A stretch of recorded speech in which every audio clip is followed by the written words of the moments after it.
Depuis le temps qu'on l'attendait, la voilà enfin la victoire de Corinne Rebelet.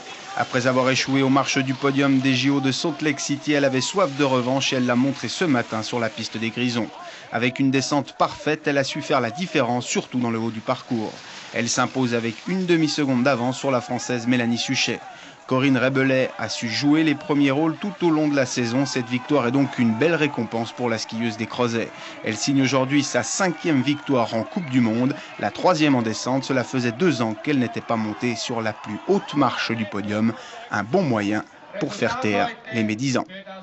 Quelque part, il fallait qu'on prouve un petit peu qu'on était quand même là et que ce n'était pas toujours justifié peut-être non plus les critiques. Donc c'est ce que j'ai fait aujourd'hui, j'ai prouvé et j'ai montré qu'en fait, même la Suisse, elle savait skier et puis même très vite parce que la deuxième, elle est à 5/10. Bonne journée également pour l'Italienne Isolde Kostner qui remporte la Coupe du Monde de descente 2002 grâce à la chute de sa plus proche rivale Renate Götschel. L'Autrichienne a chuté lourdement dans la seconde partie du parcours. Elle souffre d'une déchirure des ligaments et du ménisque ainsi que d'une fracture du tibia gauche.